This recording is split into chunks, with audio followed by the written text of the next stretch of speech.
Hare Krishna. I'd like to welcome everyone for today's conversation on reading Srila Prabhupada's books regularly every day as part of our project Books Are the Basis, conducted under the auspices of ISKCON's Ministry of Education. Thank you for joining us. Today, we have the good fortune of inviting a guest who has traveled widely across the world. He joined the movement practically in 1979 as a young boy, as a teenager, which was an extraordinary event. He was only 14 years old when he came in touch with Srila Prabhupada's movement. And since then, he's performed many services for this glorious organization of ISKCON, including one where he chaired a committee on Srila Prabhupada, position within ISKCON. So with that brief introduction, I'd like to welcome His Grace Akrura Prabhu, who's joining us from Canada. Akrura Prabhu, welcome to this talk. Please accept my most humble obeisances. Vancha kalpatarubhyasya kripa sindhubhya evacha patitanam pavanebhyo vaishnavebhyo namo namaha. I invoke the blessings of Srila Prabhupada and Shri Panchatattva to our conversation by chanting Srila Prabhupada's mantra, Namo Om Vishnu Padaya Krishna Pristhaya Bhutale Srimate Bhakti Vedanta Swami Iti Namine Namaste Saraswate Deve Gauravani Pracharine Nirvishesha Shunyavadi Paschatya Deshatarine. Jai Shri Krishna Chaitanya Prabhu Nityananda Shri Advaita Gadadhar Shivas Adi Gaur Bhakta Vrinda. Hare Krishna, Krishna Krishna Hare Hare, Hare Ram, Ram Ram, Hare Hare. Our heartfelt thank you for giving us your association today, Akrura Prabhu. Thank you. I'm glad to be here. Akrura Prabhu, going back the history lane, 1979, a 14-year-old teenager, now I don't know whether the term teenager even existed then, but 14-year-old boy comes in touch with Srila Prabhupada. How did it happen? What was your very first auspicious interaction with Srila Prabhupada's transcendental books? Actually, it was this Bhagavad Gita as it is that was given or offered to my father in his office. I was 14, I used to go to school, but my father was given this. And soon as he saw the Bhagavad Gita, Srila Prabhupada's Bhagavad Gita, he was very impressed. And the first thing he asked the book distributor, do you have more? How many copies do you have of this book? And whatever else, the whole bag of the book distributors was purchased by him right away. And he said, would you please be so kind to bring me more of these books? Soon as he saw these beautiful books, he fell in love with them. And he brought the Bhagavad Gita home and read it whole night. From 10 p.m. to 5 a.m. He completely finished the Bhagavad Gita from cover to cover in one night. He was a kind of a person, when he got interesting philosophical matter, his sleep seemed to have to go away. So in the morning, he went to find Srila Prabhupada. And right away, very interested in ISKCON, and left, right, and center making progress in joining ISKCON very fast. Whereas myself, as a 14-year-old child, I was watching him go through this big change. My father was a very aristocratic person. He had so many servants, maybe 16 to 25 of us who served him all the time. And all of a sudden, we saw him transform into becoming a servant. So that was very intriguing for me. And I wasn't so sure about ISKCON. And there were so many people trying to tell me all kinds of things about ISKCON that we needed to be cautioned about. Things like, oh, these people are like the East India Company has come back again to rule over India. And these people are brainwashers. They're actually smugglers. Actually, at night, they use drugs and they get drunk. And during the day, they put on this show of whatever they're doing and so on. So that is what interested me to ISKCON. And I started to go to find faults, to find the actual truth, actually, what is happening in this temple. What are all these people doing? We had black devotees, we had white devotees, and some Spanish-speaking devotees. And it was quite a mix. It was Delhi temple. We lived in Greater Kailash, and the temple was also in Greater Kailash. So slowly and gradually, I was having different thoughts that maybe I should try these people at night and see what they do. So I got friendly with some devotees, and it's like they read my mind. And they invited me, oh, why don't you stay over for on the weekend?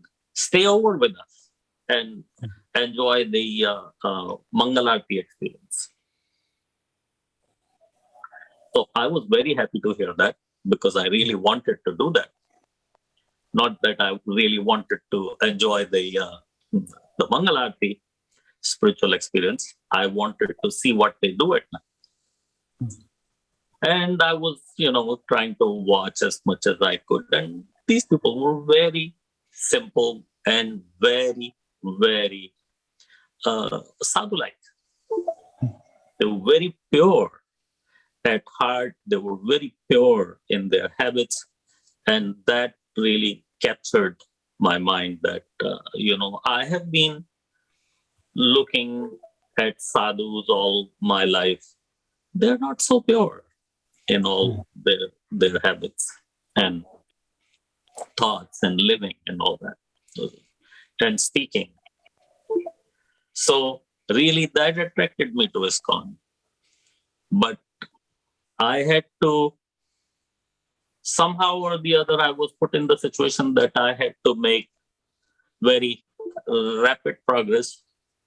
So for about 4 years, I kept coming to the temple. I became more interested in the Bhagavatam class than anything else. But of course, I couldn't take the Bhagavatam class because I had to go to school 6 days a week. So Sundays, I took the time to take hear the Bhagavatam class in the morning, and then the afternoon, the Sunday feast Bhagavad Gita class, and in the evening there was another class. So I used to go back and forth to the temple from home just to make it for the class. And this was a period of 4 or 5 years that you just described, from 1979, when you were studying as well. Prabhu, at the time, the first day when your father read through Bhagavad Gita, and you described the magical transformation that he went when that attracted you, did he also encourage you and the others in the family to read the Bhagavad Gita? It was very interesting. What happened is my father actually had the 700 verses of Bhagavad Gita memorized since the childhood. Wow. Wow. The reason he did that is because he lost his mother at a very young age. And his father would insist on reading the Bhagavad Gita to him before my father was able to go to school. So my grandfather made a deal with my father that before you go to school, you have to read the whole Bhagavad Gita to me. So he did that. For about 90 days, he remembers that he needed to hold the book that I'm reading the Bhagavad Gita. After about 90 days, he didn't need to hold the book. It was just automatically memorized. He didn't pick up the book. He recited the 700 slokas to his father, and he went to school. So after reading the Bhagavad Gita as it is, my father declared that since the age of 8, I've been reading the Bhagavad Gita. And in my heart, I knew that Krishna was trying to say something.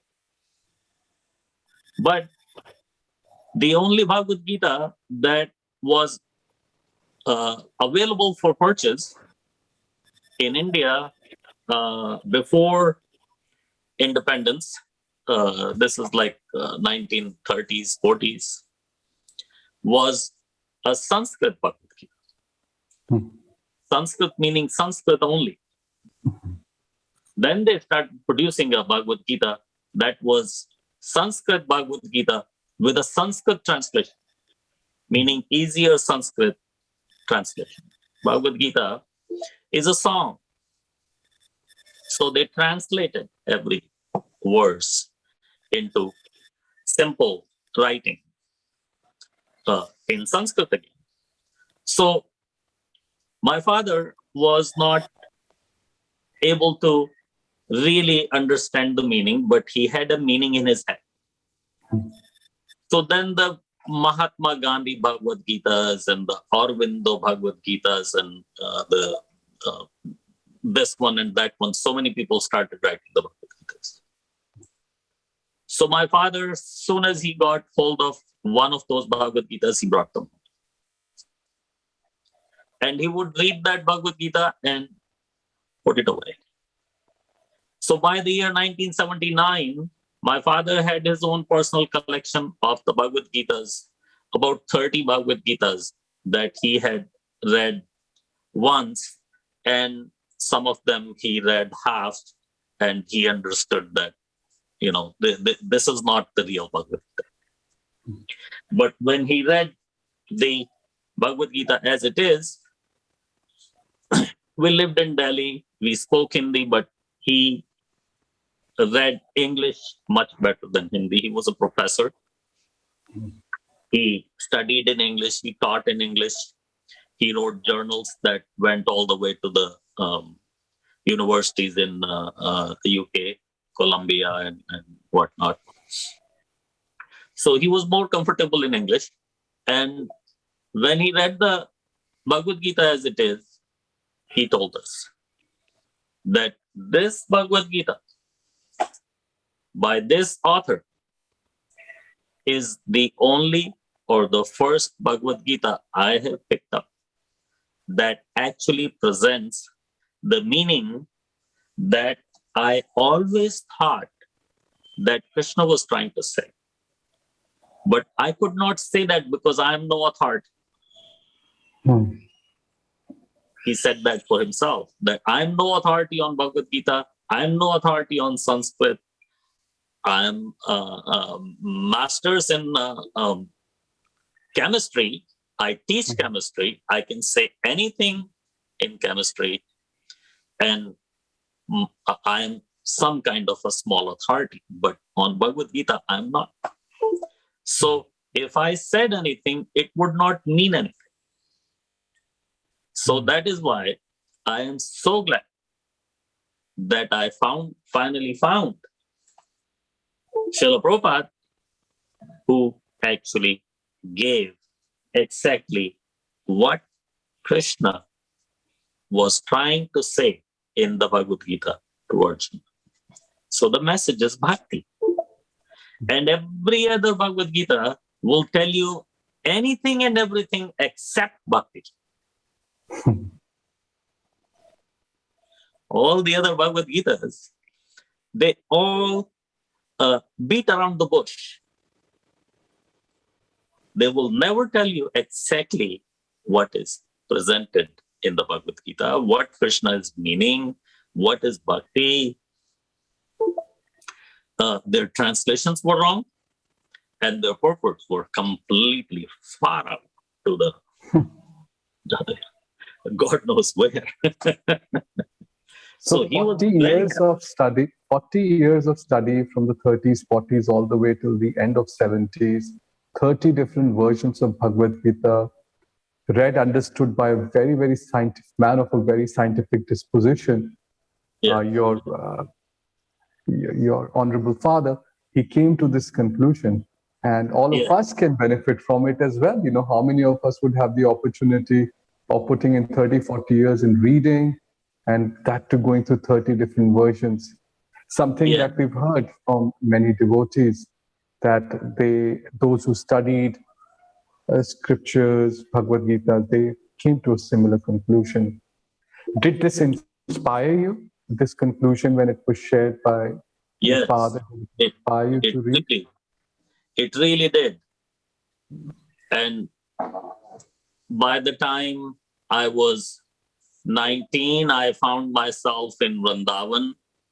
I was managing the ashram, I was managing the cash, and I had to give Bhagavatam classes. So at 19, I started to give Bhagavatam classes.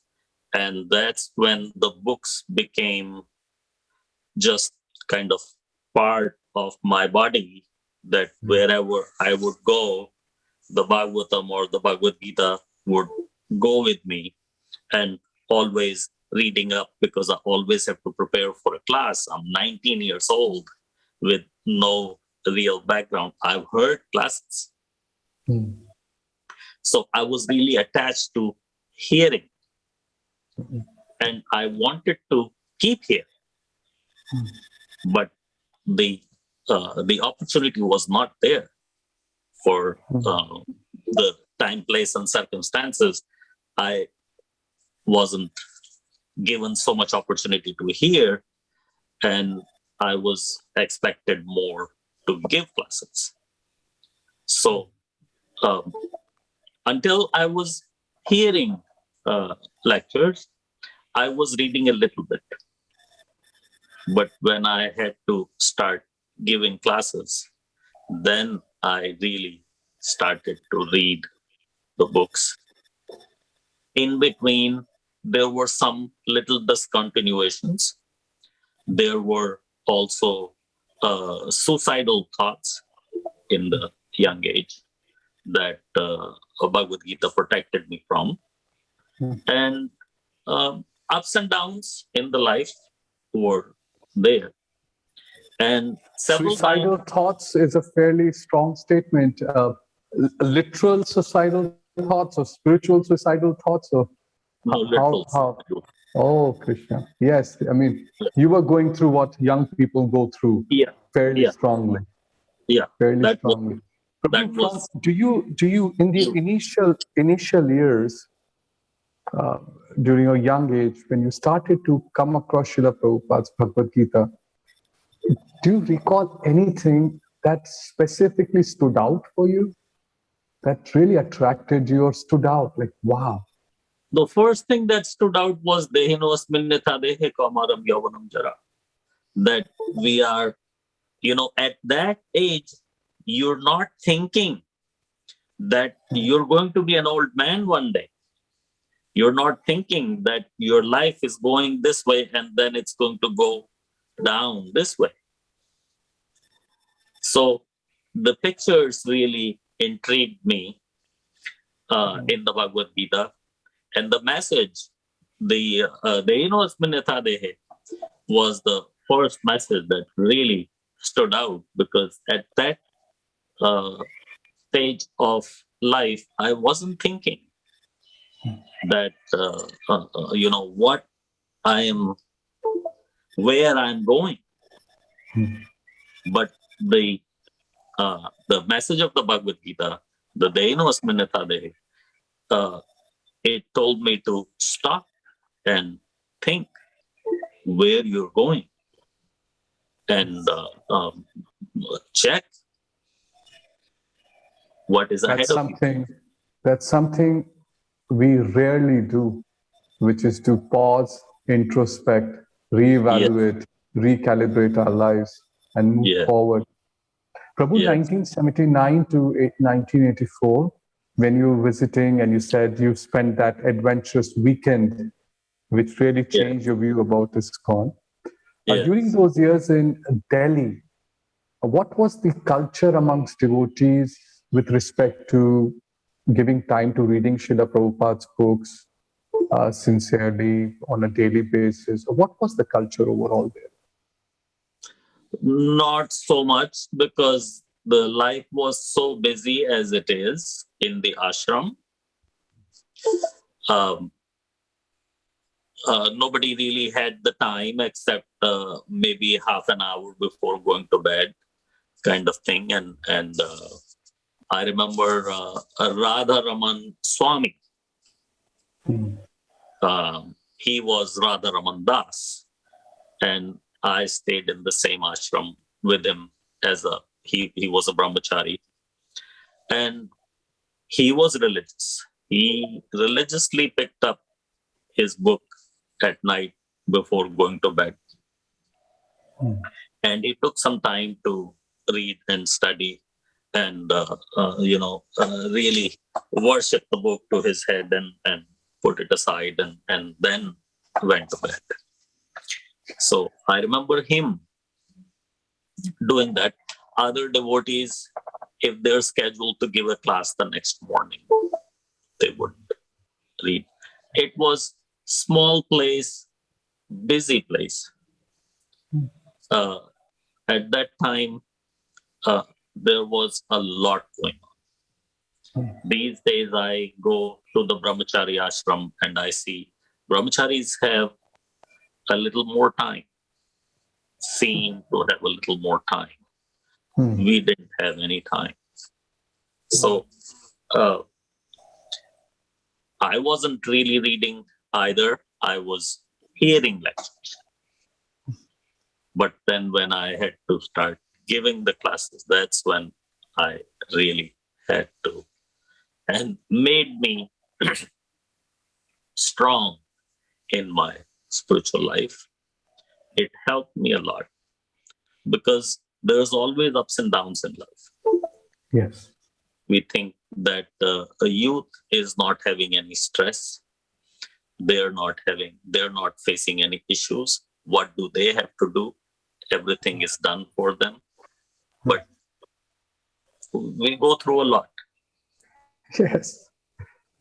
And all of my friends, mostly all of them, they went through a lot worse than I did. Krishna protected me. Srila Prabhupada protected me. Bhagavad Gita protected me. My father was there to guide me.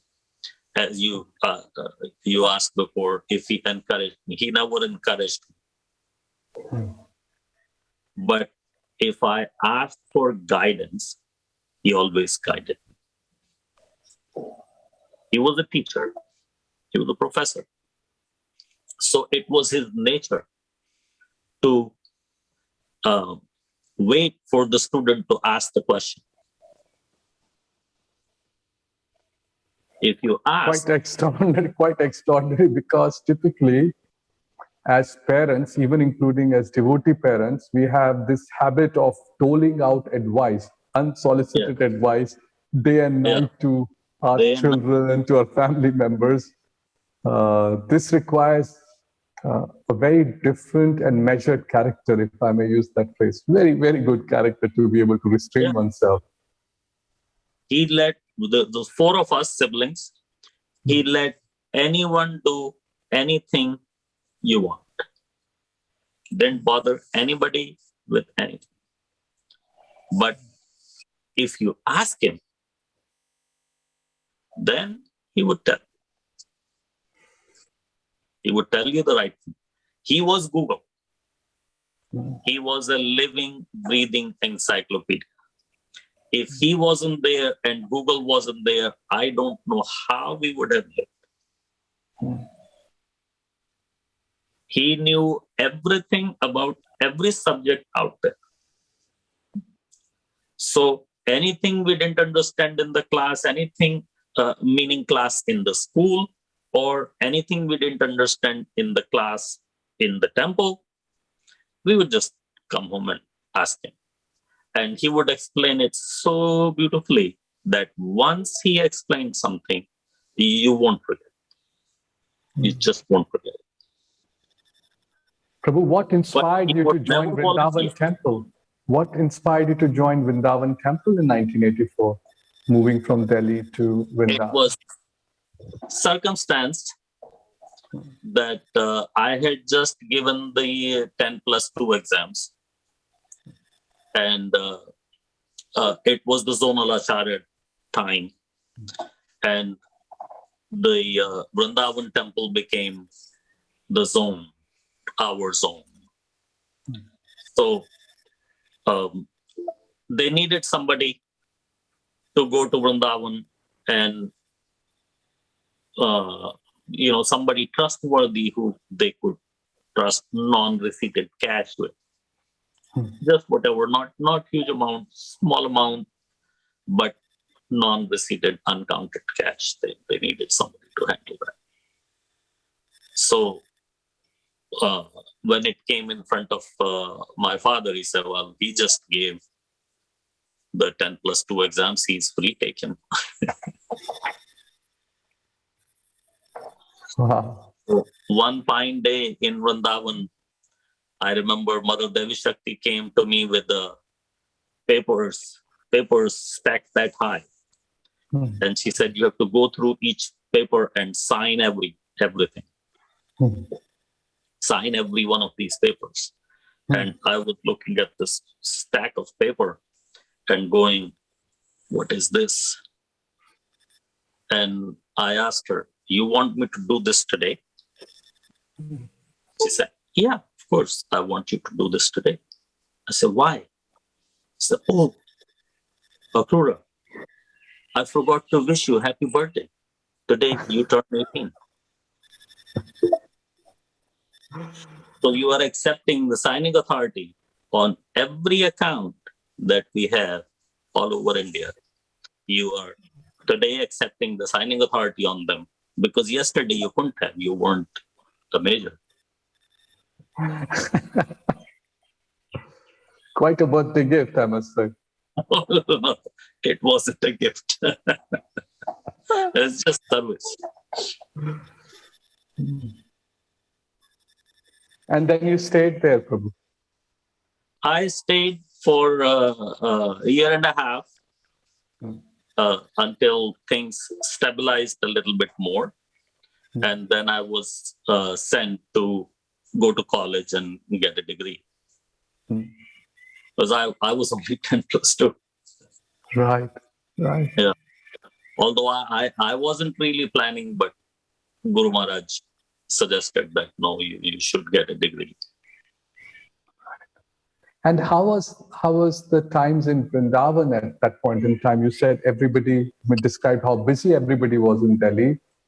I could imagine it could be something similar. But you mentioned earlier in our conversation, you were giving Bhagavatam class. You yourself were immersing more and more in reading Srila Prabhupada's books. Were there others? Did you have a sort of a culture there in Vrindavan or a culture being established to read Prabhupada's books? Please share something on that, Prabhu, with us. We were on the upstairs floor of the Gurukul, and the Gurukul teachers and students, they had some reading, studying culture. But in the Brahmachari ashram at that time, not so much. But we had to bring it in. So we did. little by little, that everybody must come to the class. And then, if you don't want to study anything else, here is the verse for tomorrow. Hmm. So you study at least this verse tonight and come to the class tomorrow morning. Please study. At least do that much. So that is what we were able to introduce at that time to, just request devotees to at least do that much. To that verse the night before that we're going to be discussing in the morning class. Yes. And then we added the Bhagavad Gita class that wasn't there before. We added the Bhagavad Gita in the evening. That Vrindavan, once the temple opens, public time, it becomes very big. But otherwise, it was very calm place. It's not so bad. But once the temple opened up, like after 9, from 9 to about 8, it was busy except the noon to 4. Yes. And you described, Prabhu, that how you helped establish this culture of Bhagavad Gita class every evening, which surely would have given a lot of impetus to devotees to at least get familiar with Bhagavad Gita as it is, read it if they're preparing for classes like that, and so on. Very inspiring that that was done in Vrindavan. And then, Prabhu, when you were engaging in reading Prabhupada's books from a service point of view, managerial service point of view, can you share with us your experience on the relationship between reading every day and being able to perform our services properly?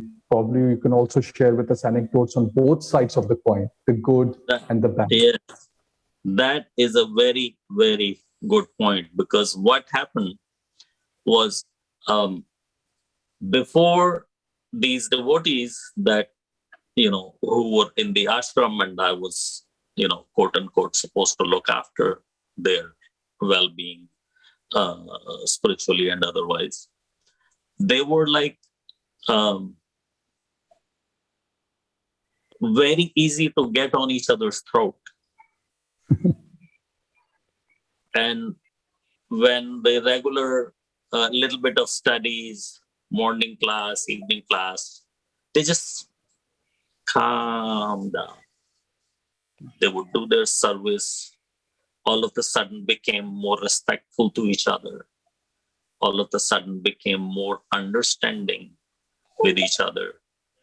And, I saw them getting into less arguments. And they started to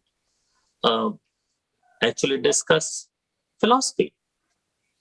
After a few months, they actually started to discuss philosophy. That really pleased me, because I was not so interested in anything else. Anyway, so what goes around comes around. You're in the ashram and you're being affected by everybody else's mood. And no matter you are in charge of the ashram, doesn't matter. You're still affected by the general mood, by the kind of things they're talking, by the kind of energy that's kind of coming out of their bodies. It all just changed slowly when they took shelter of Srila Prabhupada's books. I saw that practically happen. And has that experience repeated itself over the following several years in different forms of managerial services that you've encountered, Prabhu? Yes. I travel to different yatras, and all of a sudden people come 1 or 2 or 3 classes and they start bringing their issues. Oh, Prabhuji, we're having this issue. While you're here, can you help us out? And I would say, okay, how about sitting down more and having kind of a East Coast day? When I'm gone, can you, Prabhus, sit down together and kind of do a Bhagavad Gita study? And I would give them the example of the Bible study, that the Christians, just by the Bible study program, have converted half the world into Christianity. Right. Why we can't do that with the Bhagavad Gita? Okay, let's at least for your own sanity, just sit down and discuss the Bhagavad Gita, and just go in a circle and read one paragraph and go around and ask people, okay, what is the message there? What did you understand? What did you not understand? And just go around like that. And if you're stuck anywhere, here is my phone number. Call You me. know, you connect with your local authorities first.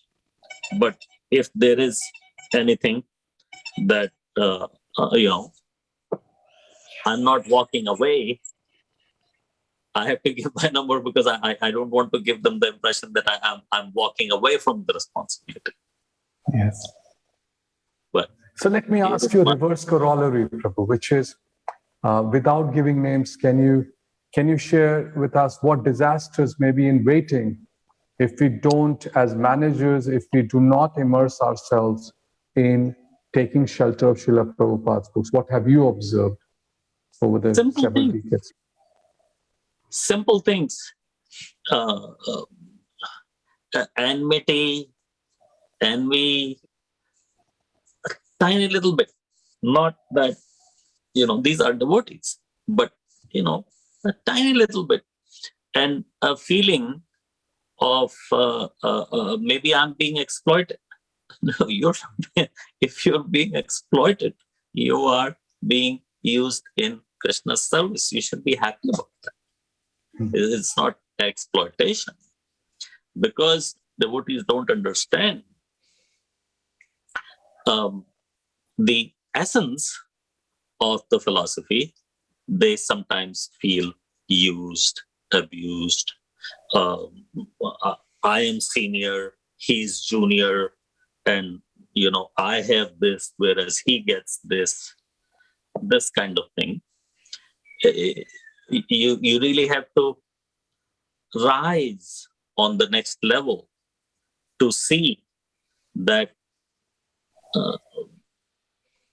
there is no seniority, there is no juniority, and who knows how senior this person you're looking at as a junior right now is from you because of the previous life.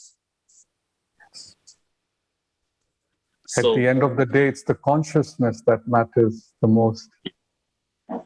Even here in I travel in North America, within Canada, in America, and we do Bhagavatam set distributions within the congregation community, and then we go to do the installation inspired by Vaisheshika Prabhu. We would go and do an installation of the Bhagavatam, and right there and then we would start a study group. That okay, take the Bhagavad Gita, take one verse, take the purport, and first make a group, 10 to 12 people at the most, no bigger than that. Soon as it gets bigger, split, and just go around and read a little bit of Bhagavatam, discuss a little bit, and try to find what Srila Prabhupada is saying. Srila Prabhupada is very clear in his purports, but many a times you find that there is something behind the words that Srila Prabhupada is mentioning very diplomatically. He is saying something, was not coming out straight to say that. It is behind the words that he's trying to say something. So if you share thoughts with each other, it would take you a long way. Yes, Prabhu. And in understanding. we hope And that what as happens more and with more that? study groups get established, more and more devotees will benefit from it. It's more friendly feeling. It gets a feeling of being peers rather than, otherwise. Yes, Prabhu. Prabhu, so far you shared with us from a managerial perspective what your experiences have been with respect to reading Prabhupada's books, and actually you've been encouraging so many other devotees or newcomers to engage in these study groups. I want to shift gears to your personal life, because besides being a manager in ISKCON, you've been a responsible family man, householder, grahastha devotee. Can you share with us how, as a family, it has kept you together, the reading of Srila Prabhupada's books, going through the challenges which we alluded to right at the beginning, that life, there's ups and downs. So from now coming to the household and your role as a husband, father, probably a grandfather also, can you share with us that journey, and how having a foundation of Srila Prabhupada's books has helped you in that regard? I learned from my father. My father had 4 of us and our mother.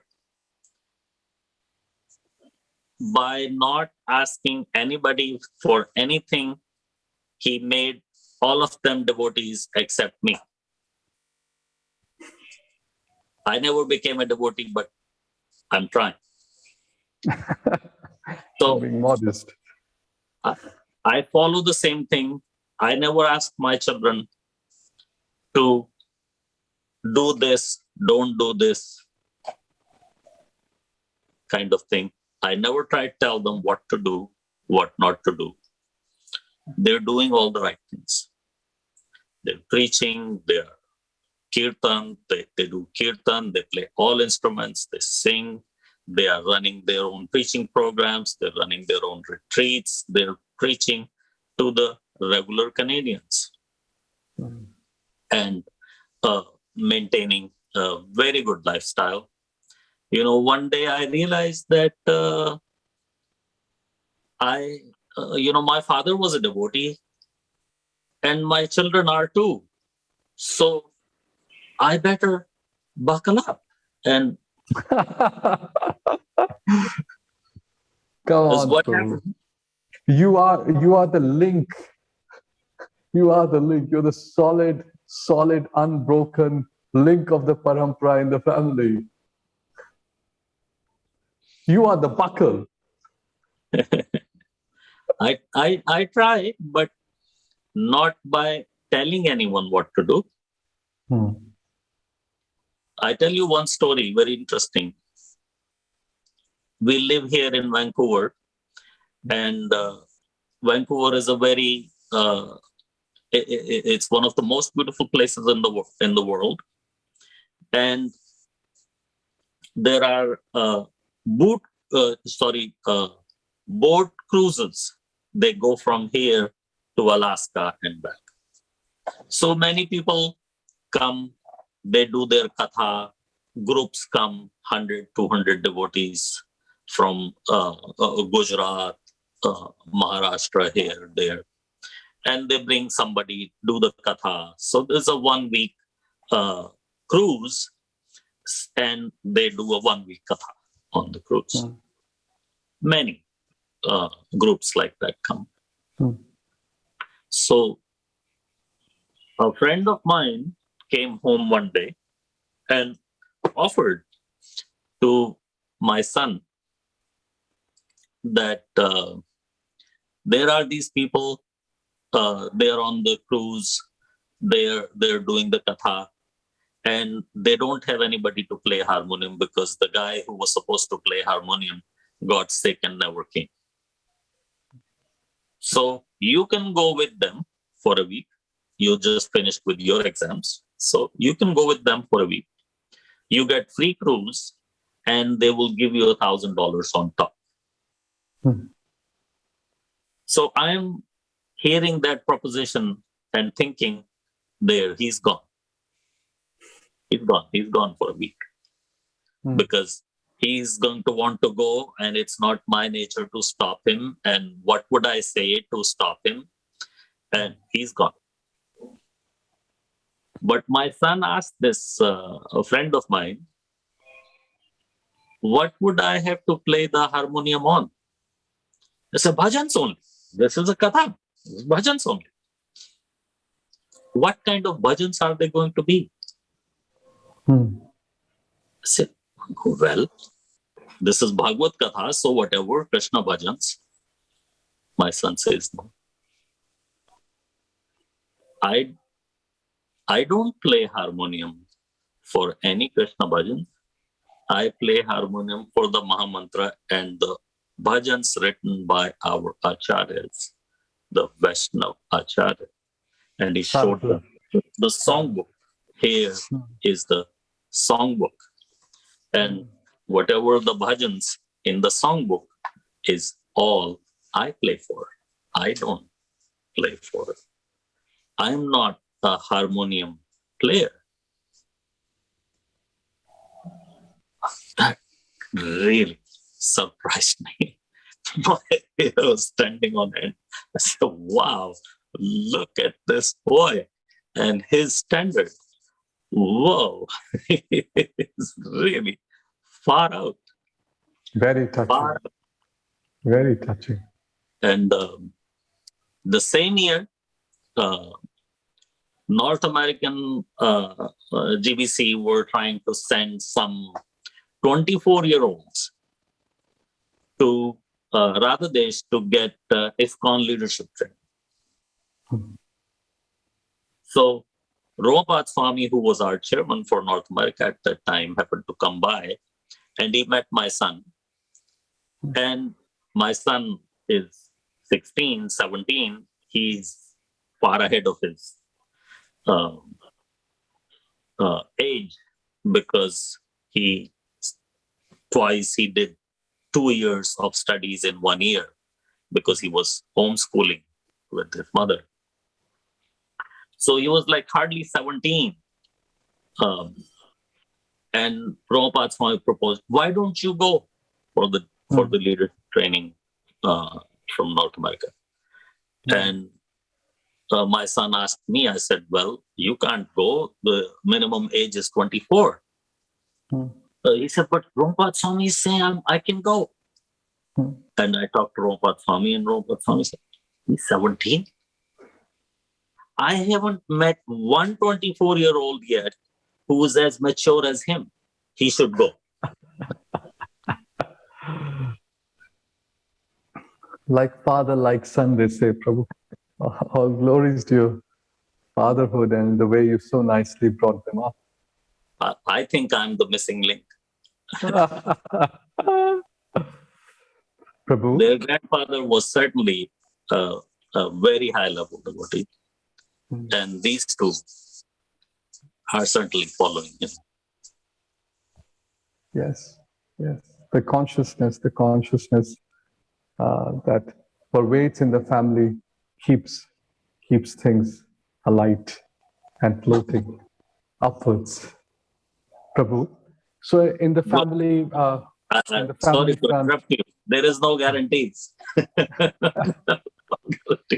Correct. Our mantra is, as long as we are taking shelter of Srila Prabhupada's instructions, as long as we're taking Srila Prabhupada's instructions through his books and purports, we have the chance. But if you're not doing that, or if you're neglecting it, then the chances are less and less. Yes, Prabhu, you also serve. I'd like to now take a discussion, the last part of discussion, to another very important service that you perform, which is as the chair of this committee, which was looking at Srila Prabhupada's position. Yeah. We all understand, I think, please share with us what the committee really did, because if I'm not wrong, this is the committee which then is it the same committee that got transformed into and brought forward this very, very important notion of Srila Prabhupada as the founder Acharya, as a Yeah, preeminent Siksha Guru? yeah, yes. So, though that's nice to hear. So, in your deliberations as a committee, and you were the chair of this committee, what about Srila Prabhupada's books and his writings and their relationship with respect to him being the founder Acharya and the preeminent Siksha Guru?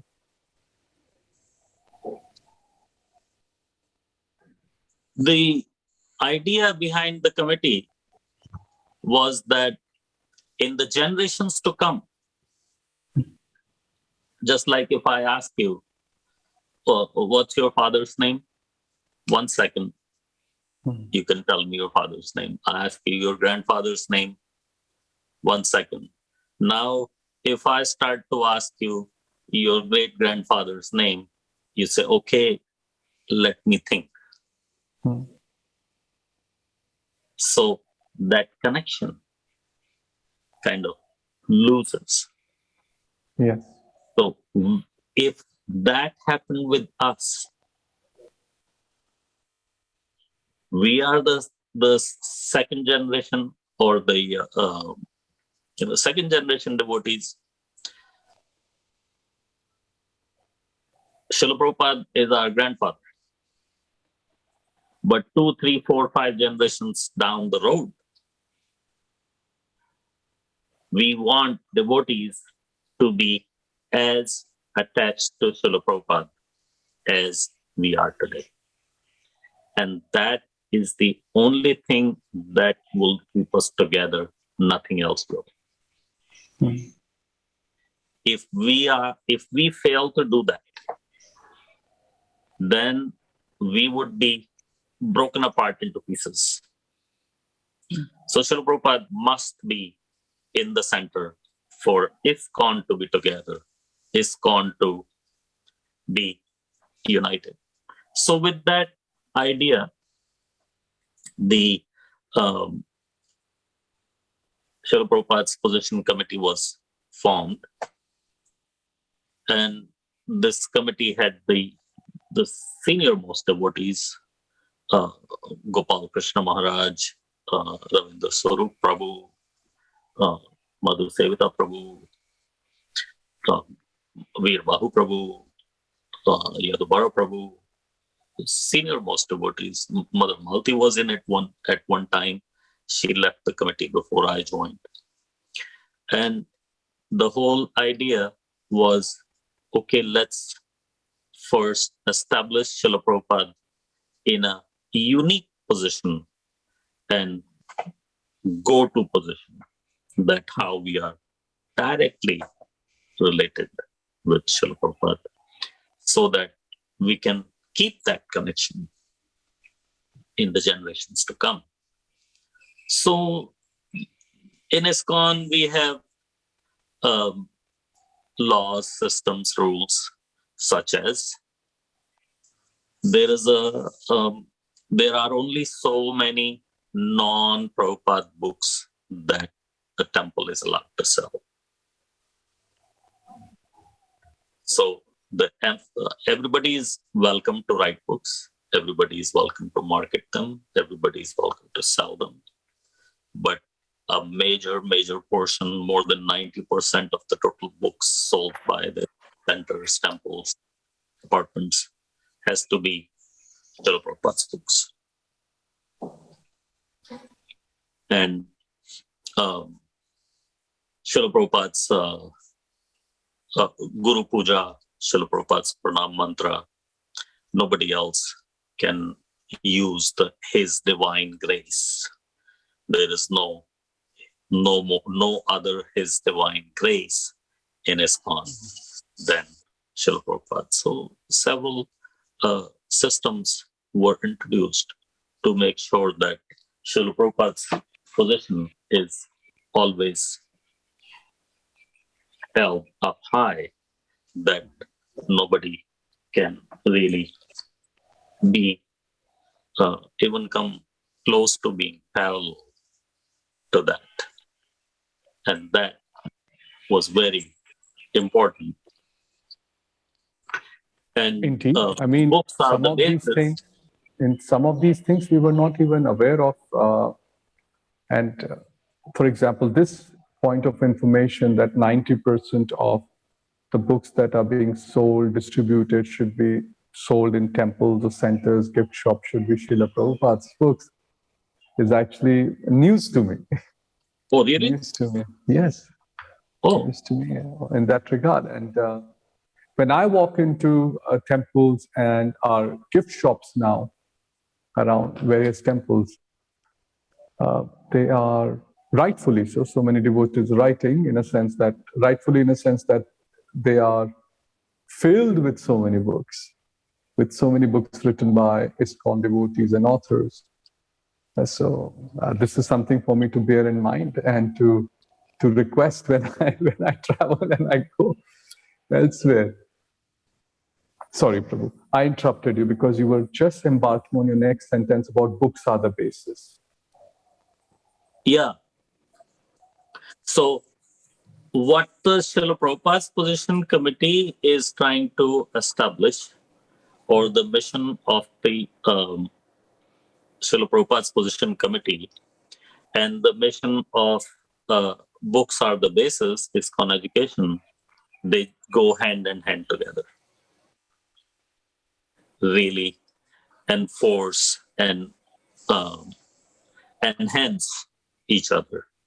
That Srila Prabhupada's position, like on behalf of the Srila Prabhupada's Position Committee, I am so indebted to this initiative of books are the basis, because that is going to help us keep Srila Prabhupada in focus, keep Srila Prabhupada in the center.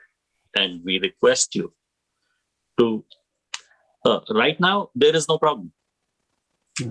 But in the time to come, we should stay with Srila Prabhupada's books. I'm not saying that nobody else should write books. I'm not saying nobody else should sell their books.